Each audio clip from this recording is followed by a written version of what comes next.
مثال کے طور پر جلوس نکالنا، راستے بند کر دینا، یہ ساری چیزیں. اب یہ عبادت کیسے ہو سکتی ہے جس میں تکلیف ہے؟ پورا شہر بند ہو جاتا ہے، لوگوں کی مزدوریاں رک جاتی ہیں، لوگوں کے راستے رک جاتے ہیں. اگر آپ اس کو بھی عبادت سمجھ کے کریں گے تو اس کی اصل اور بنیاد کہاں سے لائیں گے؟ ہر قسم کا جلوس. میری بات سن. میں تو کسی فرقے سے نہیں مخاطب ہوں، بہت اچھی. میں اس بات سے مخاطب ہوں کہ ہم کس کام کو عبادت بنا کے کر رہے ہیں. ہر قسم کا جلوس، ہر قسم کا جو جلوس ثواب سمجھ کے نکالا، جو ثواب سمجھ کے نکالا جا رہا ہے. یہ چاہتے ہیں کہ امام حسین اور ان کے آل کے اور ان کے خاندان کے اوپر جو ظلم سن 61 ہجری میں کربلا میں ہوا ہے، جی، وہ ظلم مٹنے نہ پائے، نہ بھلا دیں، وہ باقی رہے قیامت تک، یعنی امام زمان کے ظہور تک وہ باقی رہے.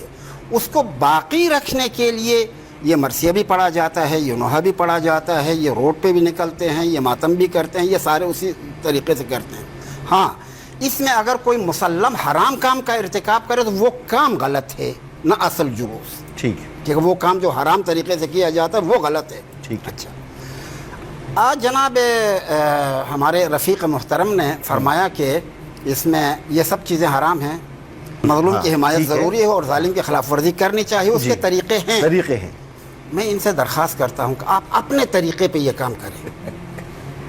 یعنی امام حسین کے قتل عام پر آپ اپنے طریقے سے کریں تو میں آپ کے ساتھ شریک ہو جاؤں. آپ کچھ کیے بغیر کرنے والوں پہ کیڑے کیوں نکالتے ہیں؟ بالکل. یعنی وہاں پر تو آپ خاموش ہیں، کچھ نہیں کرتے ہیں. یعنی آپ کچھ کرنے کے بعد پھر کہیں کہ جناب میں یہ اس طریقے سے میں مانوں گا، یہ طریقہ درست ہے، یہ طریقہ درست ہے، یہ ٹھیک ہے. یہ ایک چیز.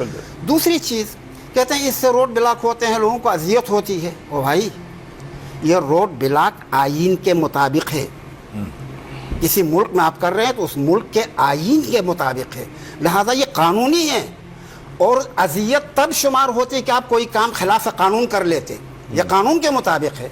مثلا 12 ربیع الاول کے جلوس بھی قانون کے مطابق ہے اور عاشورہ کا جلوس بھی قانون کے مطابق ہے. لہذا جب قانون کے مطابق یہ کام ہوتا ہے تو متبادل راستے ہیں، ان متبادل راستوں پہ چلیں. اور کیوں اذیت ہو جائے گی؟ اذیت کی بات نہیں ہے. ہاں، اذیت اور سد طریق حرام ہے ہمارے فقہ میں بھی، اگر وہ غیر شرعی طریقے سے ہو، غیر قانونی طریقے سے ہو تو. لیکن اگر قانونی طریقے سے ہو تو اس میں کوئی مسئلہ ہی نہیں ہے. اس کو یعنی اس صورت بدعت تو ہے نہیں. آپ اس کو سد طریق کے عنوان سے اس کو حرام قرار دینے کی کوشش کرتے ہیں، وہ بھی نہیں ہے. جیسے کہ آئین کے مطابق ہے، قانون کے مطابق ہے. اور جب قانون کے مطابق ہے تو اس میں خلاف ورزی کی کوئی بات نہیں ہے. ورنہ مولانا صاحب نے خوب کہا کہ ہر عمل میں کہیں نہ کہیں کچھ نہ کچھ لوگوں کے لیے اذیت ہوتی ہے، اور ہر اچھے کام میں کچھ برے لوگ بھی شامل ہو جاتے ہیں. مینار پاکستان حسنین کی اہل الحدیث کانفرنس ہمارے ادھر ہوتی ہے، وہاں پورا شہر بلاک ہوتا ہے. تو اس کو بھی آج اعلان کر دیں آپ کے ہمارے پروگرام میں، کم از کم آپ تو کہیں گے یار یہ بدعت ہے، کیونکہ لوگ اذیت میری طرف آنے تو دینا. تو ہم اس کو ذرا گفتگو کو سمیٹیں گے. عزاداری کو خوب اچھی طرح دقت کریں. جی، عزاداری کے اندر چند عناوین ہیں. نمبر 1، عزاداری در حقیقت ایک ظالم اور ایک مظلوم کو آشکار کرنا ہے. ہدف یہ ہے، ٹھیک ہے.